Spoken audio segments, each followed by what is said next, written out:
Assalamualaikum warahmatullahi wabarakatuh. Waalaikumsalam wabarakatuh. Selamat Wabarakatuh. malam dan salam literasi untuk kita semua. Apa kabar teman-teman gembira dan sahabat literasi yang sudah hadir malam hari ini? Ya, Alhamdulillah. alhamdulillah. Semoga semuanya sehat, semangat, dan tentu saja gembira. Senang sekali saya, Gita Waluyo, bisa menemani teman-teman dalam acara bedah buku gembira dengan tema yang sangat menarik. Dari sampah jadi karya, rahasia di balik buku pegiat lingkungan. Nah, teman-teman, malam hari ini kita akan bersama-sama belajar, berdiskusi, dan tentunya terinspirasi dari kisah nyata seorang pegiat lingkungan yang berhasil mengubah keresahan terhadap sampah menjadi sebuah karya buku yang menggerakkan. Tapi sebelum kita lanjut lebih dalam ke acaranya, saya pengen tahu dulu nih semangat teman-teman nih mana nih? Boleh dong ya berbagi semangat lewat chat Zoom, boleh tulis di kolom chatnya saya siap gembira malam ini. Yuk teman-teman yuk. Tuliskan saya siap gembira malam ini. Oke, Masya Allah, semangatnya luar biasa. Ya, oke. Oke, terima kasih banyak untuk responnya teman-teman. Luar biasa sekali. Semangat ya kita. Em, oke, teman-teman, acara ini diselenggarakan oleh komunitas Gembira, yaitu Gerakan Menulis Bersama dan Berbagi Inspirasi. Gembira adalah rumah bagi siapa saja yang ingin belajar nulis, menerbitkan karya, sekaligus bergerak memberikan dampak positif untuk masyarakat. Nah, malam hari ini selain kita belajar tentang isu lingkungan, kita juga akan menyelami bagaimana sih sebuah karya buku lahir dari keresahan sehari-hari. Baik, tanpa berlama-lama, izinkan saya memperkenalkan para pengisi acara malam hari ini. Yang pertama, ada pemantik diskusi kita nih, Kang Mufti Jar Solihin, atau biasa kita panggil Kang Mufti, yang akan membuka wawasan tentang pentingnya pengelolaan sampah rumah tangga. Lalu tentu saja ada narasumber kita, yaitu penulis buku cerita seorang pegiat lingkungan, Saatnya Sampah Berakhir di Rumah Kita, yaitu Ibu Dokter Bintari Wuryaningsih SE, atau biasa kita panggil Dokter Tari Osoji. Masya Allah, mari kita berikan tepuk tangan yang meriah untuk kedua narasumber kita. Boleh ya tepuk tangannya via emoji aja di chat ya teman-teman. Oke, terima kasih teman-teman. Tapi sebelum kita lanjutkan ke materi, saya pengen mengabadikan dulu momen malam hari ini ya. Kita foto bersama dulu ya teman-teman ya. Oke, saya hitung. Nanti saya kasih apa? Oh, boleh di on cam dulu nih semuanya. On cam dulu biar kelihatan wajah-wajah cerianya, wajah-wajah gembiranya. Sip. Oke, terima kasih teman-teman. Nah, teman-teman, sebelum kita mendengarkan langsung kisah inspiratif dari penulis buku, kita akan dipanaskan dulu nih oleh pemantik kita nih. Mari kita sambut dengan penuh semangat Kang Mufti untuk menyampaikan pengantarnya. Waktu dan layar saya persilahkan Kang Mufti. Wah, luar biasa. Tepuk tangan online dong buat MC kita, Teh Gita Waluyo. Wow, keren-keren. Oke, teman-teman semua yang berbahagia, malam ini kita akan mendapatkan insight berharga dari tokoh, dari seorang dokter, ya, pemerhati lingkungan, bahkan bukan pemerhati saja, tapi praktisi, ya. Dan tentunya kita akan sama-sama belajar dan juga mendapatkan insight-insight berharga dari Bu Dokter Bintari ini. Kita akan sama-sama ngulik ya, lebih tepatnya ya. Oke, nah tadi sudah disebutkan bahwa acara ini kita atas nama Gembira, Gembira kepanjangannya adalah Gerakan Menulis Bersama dan berbagi inspirasi. Jadi Gembira ini salah satu wadah untuk teman-teman pengen mengekspresikan kata-kata dan kalimatnya menjadi sebuah karya. Karena kami meyakini setiap orang, setiap diri kita punya pengalaman latar belakang yang bisa diceritakan lewat buku. Dan kita sama-sama belajar sama Bu Dokter hari ini, malam ini, tentang sebuah buku yang sangat menarik dan praktis ya. Ini cerita seorang pegiat lingkungan, saatnya sampah berakhir di rumah kita. Nah, untuk prosedurnya, nanti saya sebagai pemantik ya, dan saya akan bertanya lebih banyak tentang isi bukunya Bu Dokter gitu ya. Dan insya Allah nanti ada kesempatan juga untuk bertanya buat teman-teman semua, supaya materi kita, bukan materi ya, sharing-sharing kita jadi lebih lebih bernas ya, lebih bernyawa gitu ya. Dan mudah-mudahan jalannya bedah buku ini dari awal sampai akhir bisa kita optimalkan dengan sebaik mungkin. Nah, menariknya teman-teman semua, ini kali pertama kita, enggak deh ya, kali kedua kami mengadakan bedah buku ya. Jadi kita sudah beberapa kali mengadakan edukasi-edukasi tentang menulis. Terakhir kami bahas tentang dunia kesehatan mental, karena memang penulis-penulis itu bukan hanya seorang praktisi saja, tapi ada akademisi juga, ada yang mereka memang ada yang mahasiswa juga gitu ya, ada yang ibu rumah tangga juga, bahkan ada yang pekerja imigran di Taiwan gitu ya. Jadi kita sama-sama belajar sebenarnya teman-teman semua melalui buku-buku menarik gitu. Dan salah satu misi Gembira dan misi saya adalah kenapa buat Gembira, saya foundernya karena saya pengen meningkatkan SDM lewat literasi. Saya pengen bagaimana caranya sumber daya manusia di Indonesia itu bertumbuh karena literasi. Ya, jadi ketika literasi bertumbuh, saya baca banyak risetnya, maka tingkat daya kritisnya itu semakin bagus dan hoaxnya juga semakin berkurang gitu ya, dan berpikir gitu ya. Kadang-kadang kan kita langsung share kita nggak dibaca dulu ya. Nah, ini jadi pemantik saya untuk akhirnya Gembira itu hadir. Nah, hari ini kita akan sama-sama belajar. Saya akan sampaikan dulu profil penulisnya ya, dari buku beliau ya, Dr. Bintari Wuryaningsih SE, lebih dikenal dengan nama Dr. Tari Osoji. Beliau profesinya seorang dokter umum di RSI Fatimah Banyuwangi. Saya tuh dari dulu pengen ke Banyuwangi, nggak pernah jadi ya. Saya paling ujung ngisi training sampai Lombok, tapi lewat berarti Banyuwangi ya. Surabaya pernah, Surabaya terus langsung ke Lombok Bu Dokter ya. Jadi belum kesempatan untuk ngisi di Banyuwangi. Nah, pendidikan beliau Fakultas Ekonomi dan Bisnis UGM angkatan 93, terus pendidikan dokter Universitas Muhammadiyah Yogyakarta angkatan 94 ya. Dan menariknya Bu Dokter ini, saya nggak apa-apa panggil Bu Dokter ya. Ini membuat sebuah klub atau komunitas Banyuwangi Osoji Club, adalah komunitas yang di bawah naungannya. Komunitas ini aktif memberikan edukasi tentang pentingnya daur ulang dan pemanfaatan sampah organik. Ini menarik ya. Dan karena bukunya ini kita bahas tentang dunia lingkungan teman-teman semua. Jadi ada beberapa orang di sini yang hadir juga pemerhati lingkungan, praktisi lingkungan gitu ya. Nah, selain menjadi dokter umum, bayangin ya, dokter umumnya juga aktif gitu ya. Jadi ketua Banyuwangi Osoji juga aktif gitu. Ini saya bilang, ini gimana manajemen waktunya sih Bu Dokter gitu. Dan kita akan bedah buku teman-teman semua, cerita seorang pegiat lingkungan saatnya sampah berakhir di rumah kita ya. Diterbitkan oleh penerbit Buku Laksa Indonesia dan disupport full oleh Gembira, gerakan menulis bersama dan berbagi inspirasi. Nah, insya Allah saya akan mulai teman-teman semua. Yuk tepuk tangan online-nya dan tulis juga di komentar, saya siap belajar Kang gitu ya. Saya siap belajar Kang. Oke, sip, mantap. Ayo, biar aktif ya, biar kita sama-sama punya two way communication ya, komunikasi dua arah gitu ya. Oke, kita lanjut ya. Nah, saya akan kasih prolognya dulu ya. Jadi ternyata buku ini lahir dari keprihatinan beliau tentang kondisi lingkungan yang semakin memprihatinkan. Wih, udah menarik dulu, banyak nih ya. Nggak sabar kayak ini Bu Dokter nih ya. Dan persoalan sampah kayaknya nggak pernah selesai kayaknya. Nggak tahu dari kapan itu ya.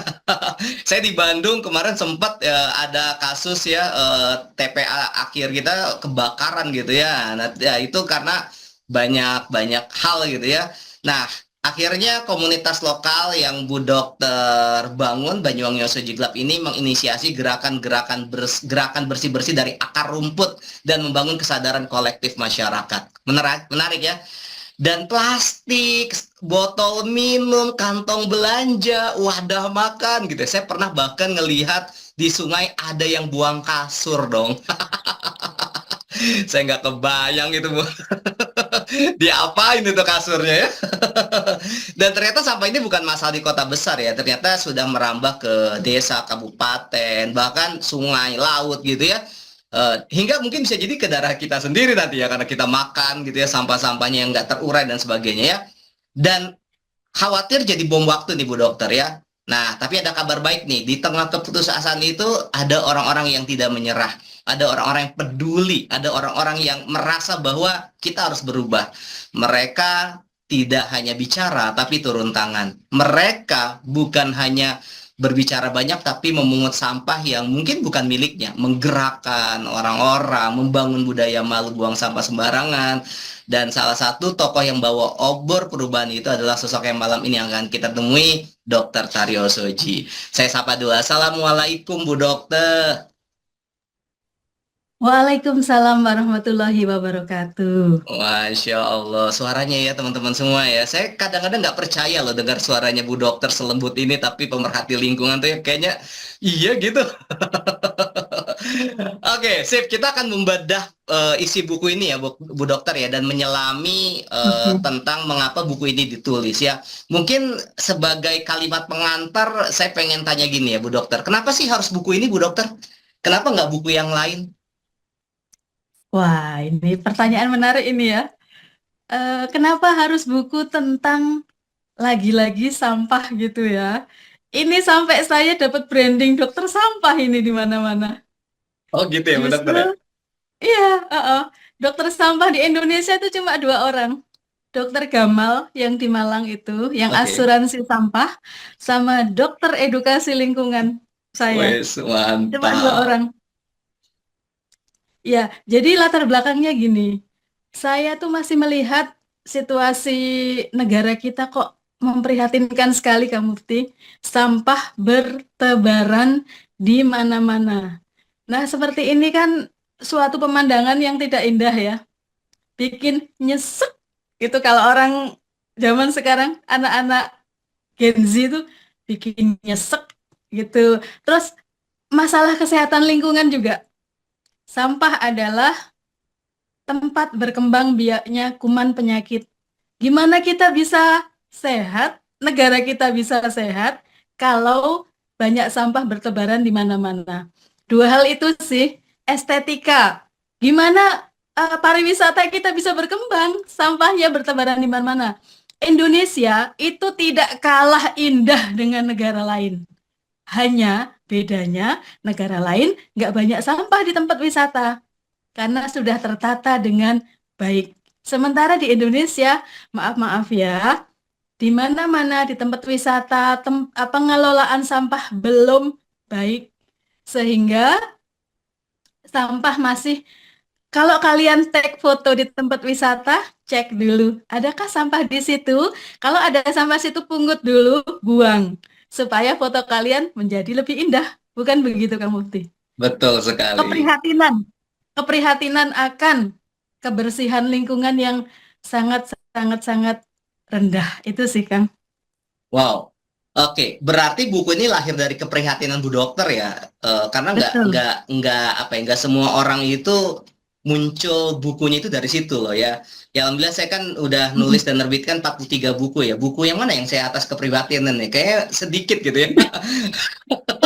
Saya nulis karena Bisa emang aja suka Bu ini. Dokter. Saya nulis Iya. karena emang suka gitu. Jadi ketika ada insight langsung saya tulis gitu ya. Tapi Bu Dokter dimulai dari sebuah keprihatinan akhirnya jadi sebuah buku itu kan buat saya itu kan amazing gitu. Nah, ada kisah ini nggak Bu Dokter ya, pengalaman lucu gitu ya di lapangan ketika Bu Dokter bergerak untuk apa ya, untuk mencerdaskan edukasi tentang sampah ini Bu Dokter.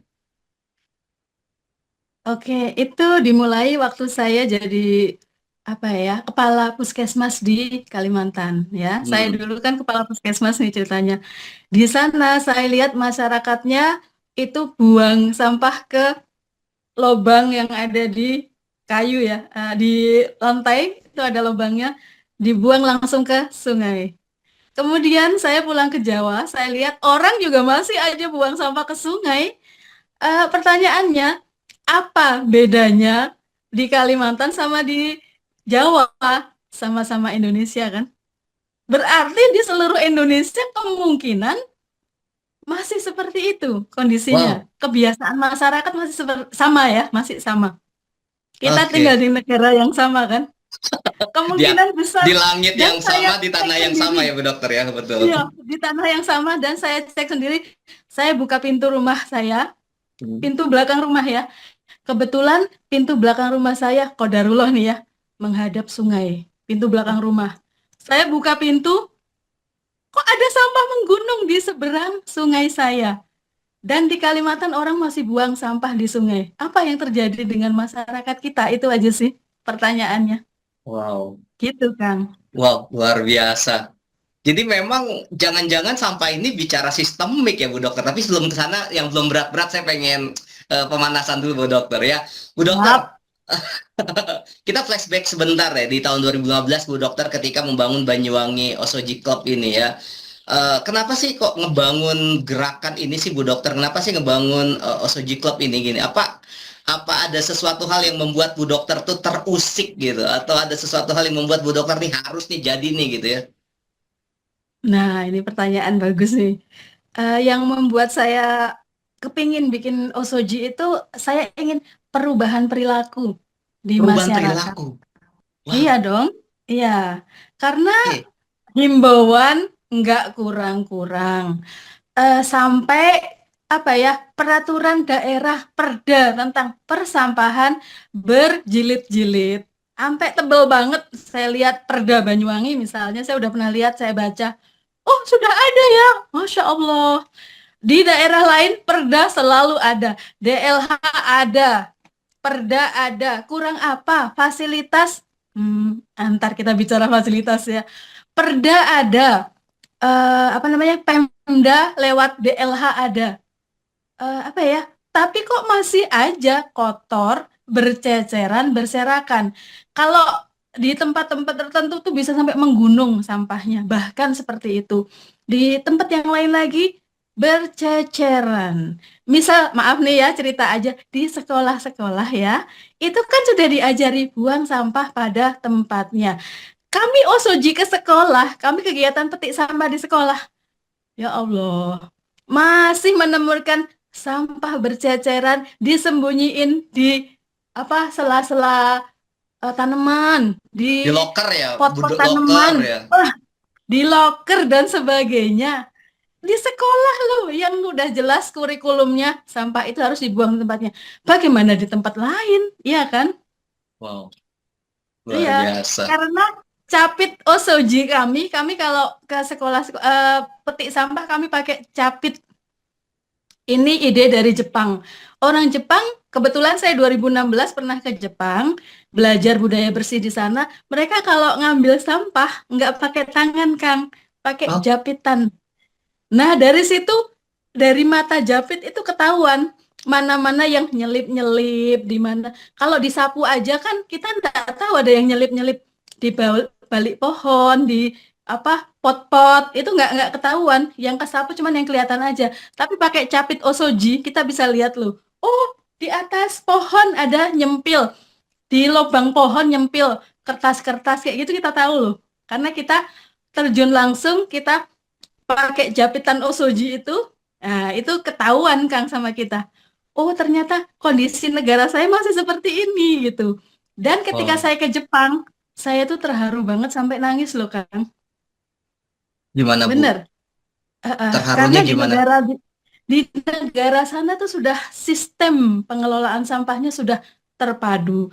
Ma- eh, Masyarakat itu diberikan fasilitas untuk misalnya tempat-tempat penyediaan tempat-tempat sampah terpilah itu disediakan negara seperti itu.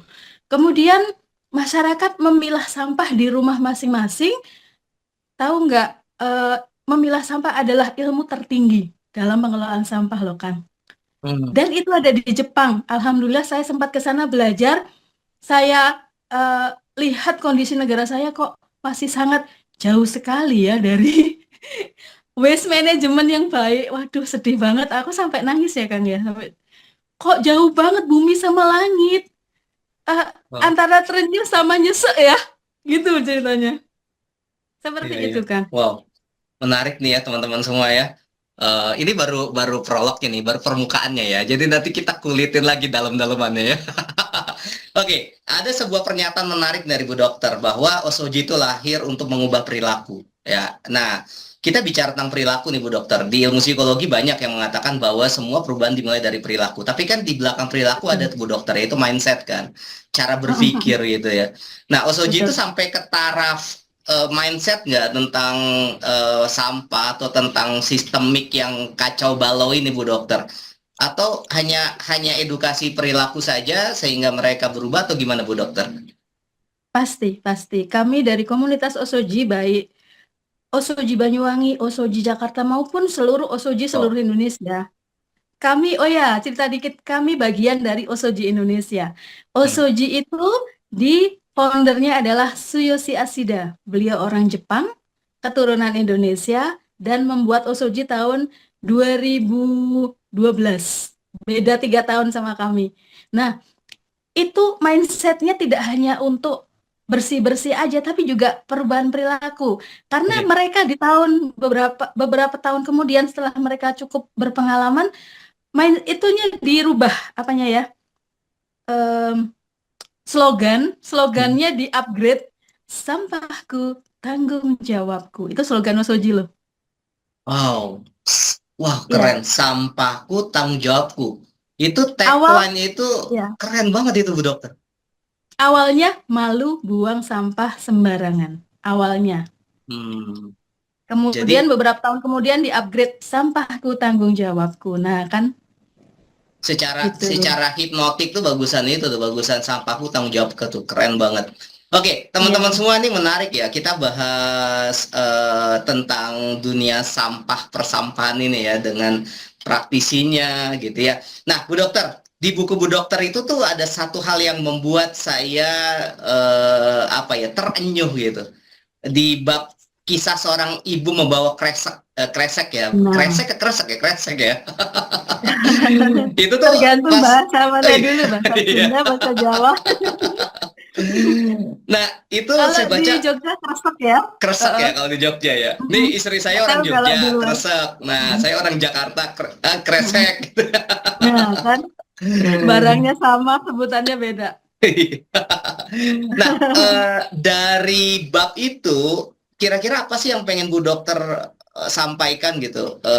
Ya spill nih ya kan biar biar orang lain juga, oh Mhm. iya ya bukunya. Karena gini teman-teman semua, buku Bu Dokter ini bukan hanya sekedar apa ya namanya ya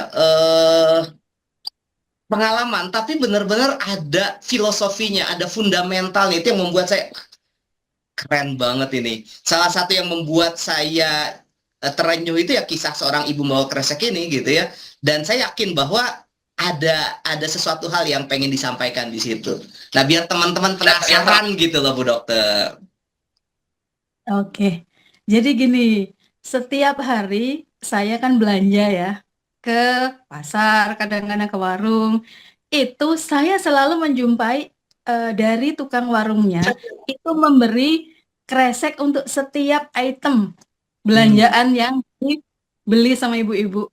Beli tahu satu kresek, tempe satu kresek, sayuran tiga. Satu orang bisa bawa 8 kresek ya. kresek Iya sekali benar ya. belanja. Kebayang nggak kira-kira dalam satu kelurahan itu berapa kresek? Satu kota, satu kabupaten, kira-kira deh seminggu aja itu tempat pembuangan akhir kita nambah kresek berapa itu kan? Seperti Wow. itu. Sementara untuk saat ini pengelolaan kresek itu masih belum bagus ya. Itu eh, kresek itu masih masuk eh, ke TPA dan cuma menggunung dan menumpuk di sana, tidak dilakukan pengolahan apapun. Dan selain kresek masih banyak sampah-sampah yang lain yang hanya kumpul angkut buang. Kumpul angkut Yes. buang. Ini para penggiat lingkungan pasti sudah tahu. Aku sapa dulu teman-temanku. Halo Sobat Lingkungan Bersih se-Indonesia. Wah gitu. Aku biasanya apa mereka begitu. Itu adalah sebuah doa. Suatu saat Indonesia akan bersih Amin, amin, dengan amin, upaya amin. kita bersama. Itu Sobat Wow. Lingkungan Bersih. Kan nggak pernah kepikiran ya kapan Indonesia bersih. Aku panggil dulu orang-orang yang punya satu visi. Sobat Lingkungan Bersih se-Indonesia. Aku pingin banget itu terwujud dan saya nggak nangis lagi kalau ke luar negeri. Karena Masya negara saya Allah. sama bersihnya dengan tempat di sana gitu. Itu ya. Siap. Keren Bu Dokter. Wow, luar biasa ya. Dari hanya kresek aja kita mendapatkan banyak banyak insight ya bahwa ternyata manajemen kresek kita juga masih masih belum bagus-bagus banget gitu ya. Dan itu ada Iya. kisah menarik lagi sebenarnya di buku-bukunya Bu Dokter. Tapi saya pengen sapa-sapa dulu ya yang komen-komen di chat ya. Ada Boleh. Bu Etik Sukarti 84. Saya Ketua Bank Sampah Cahaya Kerja Situ Bondo. Sangat tertarik untuk mencoba menyimak literasi gembira. Terima kasih Bu Etik. Saya panggil Bu Etik ya, berarti Bu Etik ya. Terima kasih Bu Etik sudah Ya, hadir ya. Luar biasa. sama-sama. Terima kasih. Masya Allah, luar biasa. Terima Sama-sama. Saya kasih. tertarik ini tentang persampahan. Wis, mantap. Tertarik ingin Siap, belajar sama Bu siap, Dokter. sip. Boleh. Ini Dengan waktu senang yang hati tepat nih. Wah, teman-teman. waktu yang tepat nih Bu Etik ya. Oke, selanjutnya ada Askaria. Terima kasih. Ya, Selamat sama-sama malam. Askaria, selamat malam. Iya, dokter, dimulai dari perubahan pola pikir yang akan merubah perilaku. Sulit ya, Bu? Nah, itu gimana, Bu Dokter? Sulit nggak sih sebenarnya mengubah perilaku ya? Sangat sulit sekali. Sulit ya. Karena perubahan perilaku itu butuh effort, Kang. Tidak Hmm, serta-merta pakai membalik telapak tangan, butuh proses. Jepang hmm. aja tahun 70-an itu masih kotor. Waktu saya Oh, diskusi sama komunitas-komunitas di sana, mereka cerita yang udah tua-tua ya. Mereka kan ada komunitas penjaga sungai Tamagawa River. Itu penjaga sungai Tamagawa. Kita cerita-cerita, oh Jepang itu sama kayak di Indonesia. Saat ini itu Jepang dulu gitu. Mereka juga masih ya buang sampah sembarangan, lingkungan kotor masih sama, tapi dengan perjuangan bareng-bareng, action ya. Misal dari ketua RW mengingatkan, kemudian dari Pemdanya memfasilitasi dan sebagainya. Dengan fasilitas-fasilitas yang ada ya, itu sampai sekarang Jepang berubah menjadi hmm. negara paling tertib urusan sampah. Sampai Wow. eh, apa timnasnya Jepang bertanding pasti tempatnya bersih dong, Yes, ya betul, kan? betul Sampai banget. seperti itu, viral. Di Yes. mana tempat timnas Jepang bertanding, pasti tempat di situ supporternya bertanggung jawab terhadap sampah yang mereka bawa. Nggak bakalan di situ ada tercecer sampah. Saya tuh sampai bingung, tuh kok nggak ada sampahnya ya? Itu sampai maaf ya, kinclong gitu, subhanallah. Hmm, Kaget banget luar aku waktu ke biasa. Jepang. Kok kinclong banget sih? Hati kita jadi nyes gitu loh. Ya, itu yang bikin saya nangis. Kok beda banget sama negara saya? Indonesia. Saya harus belajar banyak ini. Harus banyak mengajak orang, memberi literasi ya Kang ya. Alhamdulillah ketemu sama Gembira kan, cocok ya. Nyambung ya. Cocok. Dipertemukan oleh universe akhirnya. Bisa gabung di Gembira dan menuliskan apa keresahan hati saya tadi menjadi sebuah karya. Seperti itu Kang. Wow, keren-keren. Nah gitu ya responnya ya Askaria ya. Iya memang nggak mudah, tapi kan bukan merupakan sebuah hal yang mustahil ya Bu Dokter ya. Insya Allah bisa Iya, diusahakan ya. Oke, bisa, Jepang bisa. aja bisa gitu ya. Kita juga bisa lah Insya Allah ya. Capit Osoji, wow keren sekali. Oke, tadi ada responnya Bu Dokter. Nah ada Bu Helda Fahri, karena pendidikan formal 18 tahun tidak mengajarkan secara terintegrasi, tersistem dan masif dalam kebiasaan-kebiasaan sehari-hari. Benar ya Bu Dokter ya? Karena memang kita nggak Iya. terbiasakan itu ya. Iya, saya kalau diskusi sama Bu Helda bisa 2 jam. Dan kami sering membicarakan masalah mindset seperti itu yang, aduh, literasinya kok rendah sekali. Apa ya, sedih banget gitu. Kenapa ya bangsa saya kok kayak gini? Harus mulai dari mana kita ini? Mau punya negara yang bersih aja kok tantangannya luar biasa gitu ya Kang ya. Sedih Iya, banget. betul. Tapi insya Allah lah Bu Dokter ya, kita tetap optimis lah. Kalau bukan Bu Dokter yang optimis, siapa lagi Bu Dokter? Harus itu. Iya. Orang punya 1.000 cara menolak. Kami para pegiat punya 1.001 cara. Mereka 1.000 kan, kami 1.001 cara untuk mengajak. Gitu. Oke, mantap. Ada lagi Bu Tina Bunlit ya. Ini Bunda Literasi RW 12 Bojong Malaka. Sulit sekali menyadarkan untuk pilah sampah dari rumah. Iya, luar biasa Ibu Dokter ya, karena mindset sama perilakunya belum tereducate ya, belum well educate lah di sana ya. Oke, ada lagi Rohayati SPD MPD. Bagaimana cara menumbuhkan kesadaran untuk membiasakan membuang sampah? Nah, itu Bu Dokter, ada pertanyaan menarik tuh. Ya, betul. Tidak usah menunggu orang lain. Di buku Oke. saya halaman berapa? Nah, nanti cek sendiri ya Ya, teman-teman. sip. Tuh. Jangan mengandalkan orang lain, jangan mengandalkan pemerintah, maaf ya. Ya. Andalkan dirimu sendiri, rubah keluargamu, ajak masyarakat sekitarmu, dan kita rubah negara kita. Mulai dari yang paling kecil dan paling sederhana. Sesederhana membawa wadah kalau bepergian ya, membawa tumbler, bawa apa wadah rantang kalau mau beli makanan seperti itu. Dan juga ini Kang, kita sih pokoknya apa hal-hal yang sederhana aja, nggak usah yang rumit-rumit, yang ribet-ribet, yang gampang-gampang aja membawa tas kalau belanja. Nah, Nah, 1.000 ibu-ibu membawa kresek, sekarang ibu-ibu yang di komunitas ini sekarang bawalah wadah untuk berbelanja, tas kantong belanja sendiri yang bisa dilipat-lipat tuh ya. Kalau pas belanja dibuka, nanti habis selesai lipat lagi masukkan. Jangan lupa ya, lipat lagi masukkan tas. Yang suka lupa itu ibu-ibu punya. Oh, saya ada Bu Dokter, 10 kantong belanja. Dibawa nggak waktu belanja? Itu kan masalahnya ya. iya, iya Suka betul. lupa ini ibu-ibu nih. Ini Ingat belanjaannya ada istri kantongnya saya lupa. juga nanti. Nih hari ini ada istri saya nonton di sini. Ah,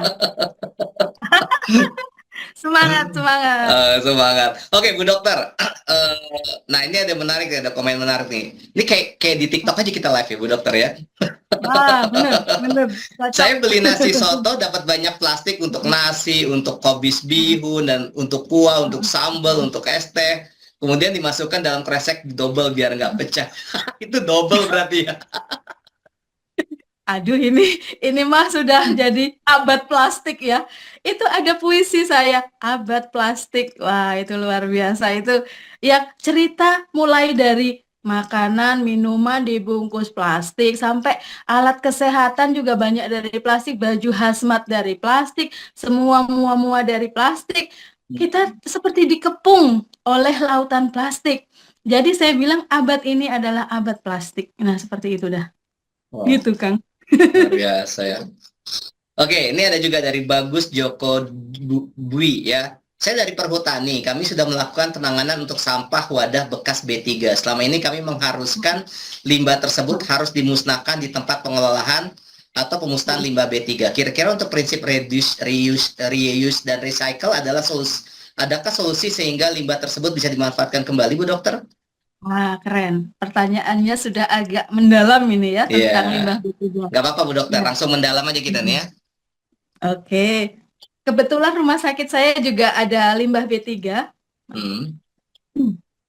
Di rumah sakit saya itu ada kayak misalnya bekas-bekas PET untuk injeksi pasien, bekas-bekas infus dan sebagainya. Itu secara peraturan limbah B3 itu harus dimusnahkan di insinerator, dibakar sampai lenyap atau pakai sistem pemusnahan yang lain ya, ada beberapa cara. Itu karena apa? Limbah B3 itu memiliki karakteristik khusus yang perlu penanganan khusus juga, seperti sampah medis. Ya, contoh aja ya. Itu kan infeksius ya. Kalau tidak ditangani dengan tepat benar kan menyebarkan penyakit. Makanya kalau ada limbah infeksius apa di pantai bocor ke lingkungan itu bahaya banget ya. Makanya Oh iya ya. wah itu hukum berat itu yang bikin Ya, kayak gitu setuju. ya. Setuju. Dan penanganannya khusus harus di insinerator agar tidak menimbulkan kontaminasi terhadap lingkungan sekitarnya seperti itu. Limbah-limbah B3 yang lain bisa bahan-bahan kimia ya. Bahan-bahan kimia kalau dibuang ke lingkungan itu mematikan tumbuh-tumbuhan, mengganggu kehidupan hewan, makanya harus atasi secara khusus juga. Seperti itu Pak, dasar pemikirannya seperti itu. Oke, sip, Pak Bagus Joko Budan terjawab ya. Oke, kita lanjut lagi Bu Dokter ya. Pertanyaan saya ada 250-an lah ya. Banyak banget ya. Enggak. Luar biasa. Enggak, Bu Wow. Dokter. Karena memang menarik bukunya gitu Bu Dokter. Jadi saya pengen gali terus gitu ya. Nah, ini di bukunya Bu Dokter itu teman-teman semua kalau baca buku ini, kalau bisa miliki buku ini saran saya miliki, baca gitu ya. Ada di bagian judulnya sampah bukan lagi PR tapi jadi RP. Nah, itu menarik tuh ya. Ya. Jadi Bu Dokter tuh ngajak kita untuk melihat sampah tuh jadi peluang. Sebentar nih Bu Dokter. Kita ngelihat sampah udah jijik ya Bu Dokter ya. Ih, Oh, sampah. pastinya dong. Terus kok jadi peluang itu gimana caranya Bu Dokter? Nah, makanya aku bilang ilmu paling tinggi dari pengolahan sampah adalah memilah. Orang yang bisa memilah, orang yang bisa memanfaatkan peluang, yang jeli melihat peluang akan mendapat ekonomi di suatu saat nanti. Izinkan saya menyapa ini mentor menulis saya dulu. Ini adalah mentor menulis saya. Hai Koko, apa kabar? Wah, ini udah muncul ini tiba-tiba. Assalamualaikum Wah. warahmatullahi wabarakatuh. Mohon maaf Waalaikumsalam banget ya. warahmatullahi Ini Waalaikumsalam rela Koko. pulang dari rumah sakit langsung lari pulang Oh Siap. untuk iya ya, menyambut oke oke. tamu istimewa yang luar biasa ini. Wow. Selamat melanjutkan impiannya. Sekian, Siap. terima kasih. Oke. Oke, terima kasih. Ini istimewa banget ini. Lanjut Bu Dokter. Oke, ya kembali ke masalah yang tadi itu ya. By the way, kita udah sampai mana tadi ya? Rupiah jadi RP. Rupiah jadi Oh, RP. Itu dari kok bisa jadi peluang tuh maksudnya gimana Bu ya Dokter? betul betul. Nah, kalau kita bisa memilah sampah sebelum sampah itu tercampur, nah, kebayang nggak? Di rumah kita tuh harusnya kita punya kotak wadah trash bin yang berbeda-beda untuk organik sendiri, non-organik sendiri, B3 sendiri, harusnya gitu. Nah, kalau kita sudah biasa organik, non-organik aja, 2 kategori aja, itu tuh udah kelihatan duitnya loh. Peluangnya tuh sudah kelihatan di situ, Kang. Kebayang nggak kalau sampah kita masih kecampur di dalam kresek, di dalamnya ada ini itu, kira-kira ada nggak sih yang mau mengolah dengan sampah tercampur? Atau option kedua nih ya, sampahnya dipilah-pilah dari sumbernya dari awal. Yang kertas disendirikan, plastik sendirikan. Nah, seperti di rumah saya, di halaman berapa ya? Itu ada cara pemilahan dari rumah kita.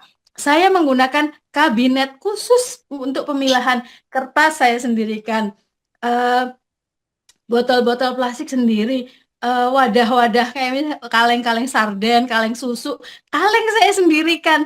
Jadi ada 4 saf, kertas, kaleng, kaca sama logam, plastik. Wow. Itu ada 4 kategori. Jadi tiap kegiatan bank sampah, by the way, bank sampah adalah sekolah informal memilah sampah. Catat ya guys ya. Tuh, makanya orang-orang bank sampah itu adalah orang-orang hebat. Mereka para edukator sejati kan. Edukator memilah sampah dari sumbernya. Ini luar biasa. Mungkin orang bank sampah apaan sih?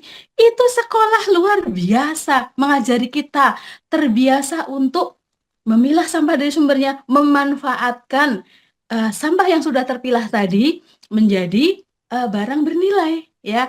Kertasnya dibawa ke pabrik daur ulang kertas.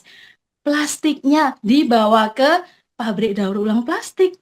Terus beling, botol kaca, kaleng-kaleng dibawa ke pabrik yang mengelola itu. itu udah menghidupkan 4 pabrik kan.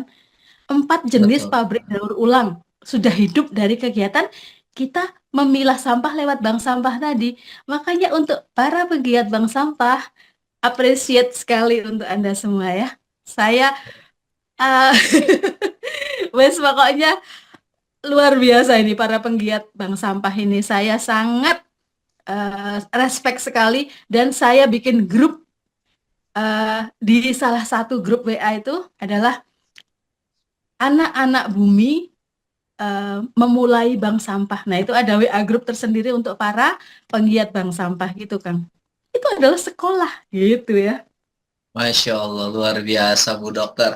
Nih Bu Dokter, ada pertanyaan lagi nih dari Pak Dadang Irawan. Ya, Pak Oke. Dadang. Bu, saya mau tanya, kalau sampah plastik yang tidak terpakai masih bisa dikelola, kalau berupa botol air mineral, berupa piping block, bagaimana cara mengelola plastik yang mengandung aluminium foil dan sampah styrofoam? Karena banyak penjual yang menggunakan styrofoam. Gimana tuh Bu Dokter? Wah, ini pertanyaannya mantap kali nih. Bang Dadang ya. Aku kenal Bang Dadang ini di TikTok. Ini sahabat lingkungan saya juga di TikTok. Halo Oh, Bang oke. Dadang, apa kabar? Jadi kita semua Ya, banyak dipertemukan oleh TikTok ya Bu Dokter ya? iya dong. Iya. Yang satu frekuensi, ayo merapat kan gitu ya. Wes, mantap. Jadi gini, kalau itu tadi yang Anda sebutkan tadi macam-macam itu selagi masih bisa dimanfaatkan itu adalah produktif. Tapi kalau kita sudah secara teknologi sudah nggak mampu lagi, ya jadi sampah residu dong. Caranya supaya nggak jadi sampah residu, tolak atau kurangi gitu ya. Cegah, pilah, olah. Nah, seperti itu. Ini pelajarannya dari Ibu Deka Wardani ya, salah satu influencer juga dan saya adalah followernya beliau. Cegah, pilah, olah. Kalau masih bisa kita cegah, jangan gunakan, terutama yang sekali pakai. Kayak misalnya sedotan-sedotan gitu ya. Plastik kresek-kresek kayak yang itu tadi yang ini dibungkus kresek, itu dibungkus kresek. Sekali pakai itu nanti lama-lama kalau kita tidak bisa mengolah jadi sampah residu menumpuk di TPA.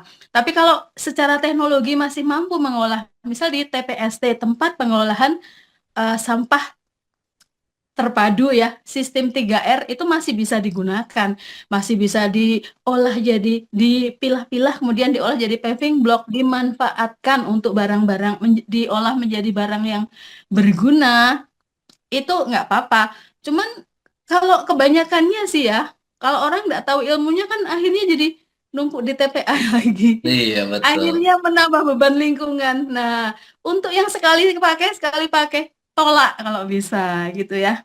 Cegah. Kemudian pilah. Kalau udah kadung masuk ke rumah, ya dipilah-pilah dan dimanfaatkan. Cegah, pilah, olah. Nah, kalau sudah sampai rumah, diolah menjadi barang-barang berguna. Misal dari organik jadi kompos, ekoenzim, jadi apa? Mol, jadi untuk berkebun organik kompos dan sebagainya itu loh. Nah, itu Yes. cegah, pilah, dan olah seperti itu. Ada beberapa step-step, mulai dari pintu depan, pintu tengah, pintu belakang, seperti itu strategi pengelolaan Wow. sampah. Itu, Kang.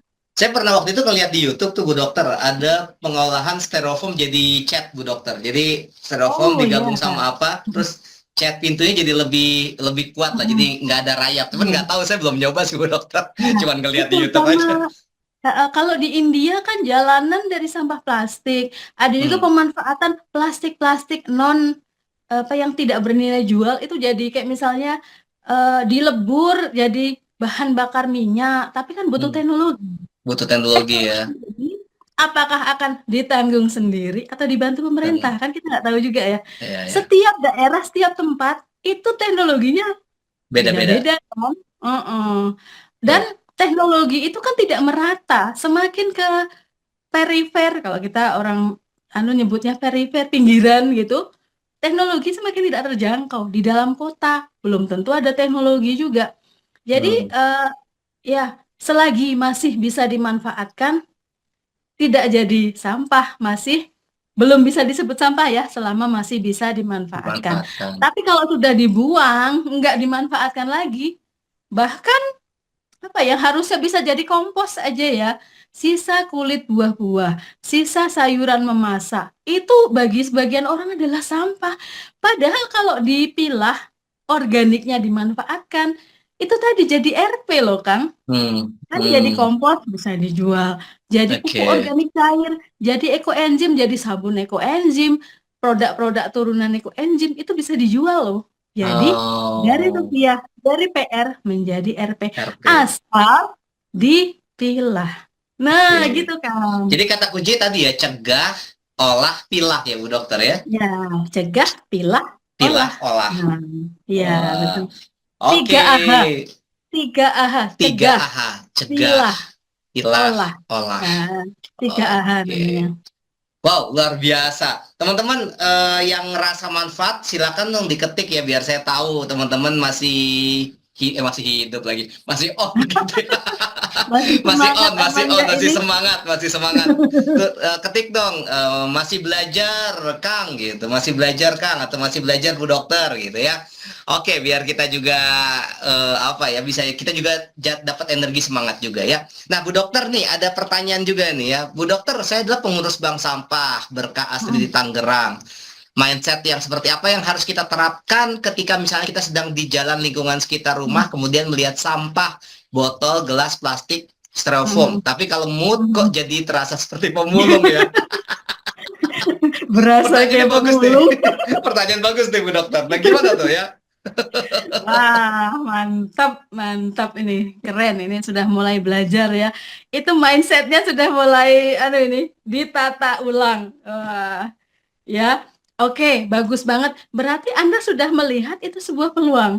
Urusan Anda bawa pulang, kemudian dimanfaatkan di rumah, paling nggak mindset Anda sudah berbeda dari Yes. awal ketiga datang, Yes. ikut Bu Dokter, dengerin cerita Bu Dokter dengan segala macam latar belakangnya, kemudian pulang dari eh, acara ini, mindsetnya pasti berubah kan? Udah bisa Siap. melihat ini peluang. Kenapa? Kenapa Indonesia masih ngimpor sampah? Aku tanya nih serius nih. Kenapa kita masih impor sampah plastik, sampah kertas? Kita tuh sampahnya berserakan, berceceran, guys. Gitu kan? Iya. Oh ya, Kenapa jawabannya ngomong-ngomong tuh? soal tapi tidak termanfaatkan dengan baik. Jadilah kita Hmm. tukang impor sampah, sampahnya loh berceceran di mana-mana. Ironis banget kan? Hmm. Tuh. Setuju. Terus itu yang pemulung tadi. Nah, ini harus dikomentari dengan positif ini ya. Saya itu sampai dibilang dokter pemulung juga sama teman-teman saya. Kalau dokter Gamal masih mending ya, dokter asuransi sampah. Lah gue, dokter Bintari, dokter pemulung, dokter sampah. Wow, amazing. Tapi alhamdulillah itu personal branding saya. Justru kalau kita bisa melihat peluang, Hmm. disitulah kita bisa berperan, bukan gitu ya? Betul.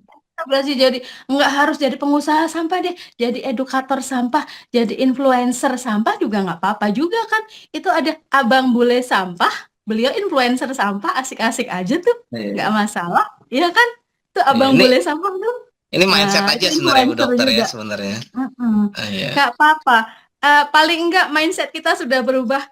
Ada plastik, apa namanya, botol, ada apa gelas plastik. Itu kan udah teman-teman aku yang banyak bergaul sama saya ngeliatin itu sekarang mindsetnya beda loh, Kang. Hmm.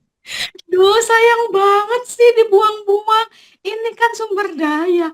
Jadi gini teman-teman, plastik, kertas, dan lain-lain bila dikembalikan ke apa ya materialnya, material pembuatnya, itu kan kertas, plastik, botol, beling, kaca, logam, itu kan sumber daya untuk pabrik daur ulang sampah kan sebenarnya. Hmm. Setuju. Kalau kita bisa pilah dari sumbernya, sebenarnya Indonesia kan nggak perlu ngimpor sampah lagi kan. Hmm. Cuman sementara ini masih berceceran di jalan dan mengapung di lautan. Saya waktu ini cerita nih ya, Hari Peduli Sampah Nasional, komunitas Osoji jalan-jalan ke tepi pantai. Ada di halaman berapa ya? Ada ceritanya guys. Jadi komunitas kami jalan-jalan ke tepi pantai pas hari peduli sampah. Kami lihat orang narik jala. Tahu nggak yang ketemu apa? Sampah plastik. Kemudian kami fotoin. Kami ini orang-orang iseng nih Kang. Tak fotoin semua, tak identifikasi. Hari ini kami nemukan sampah apa aja, model apa aja gitu ya. Jenisnya Paling apa aneh aja. apa, Bu Dokter? Paling aneh sampah apa tuh? Apa ya? Baju pernah, Baju. baju. Kasur pernah kasur. Saya pernah kasur loh, Bu Kebetulan, Dokter. oh iya, mungkin guling ya, guling Guling ya? bantal ada aja. Kalau segede gaban, gede kasur Ada di kebetulan sungai, aku Bu belum Dokter. ngerti. Kasur bener serius Ya di sungai. Allah, saking bingungnya kudu dibuang kemana ini. Nah, seperti Kacau. itu. Siap. Kenapa yang harusnya bisa dimanfaatkan menjadi sumber daya untuk daur ulang, kok bisa mengapung di lautan? Itu kan bocor ke lingkungan, Kang. Kok bisa gitu? Cek di buku saya ya. Jawabannya ada di situ. Gitu, teman-teman. Siap.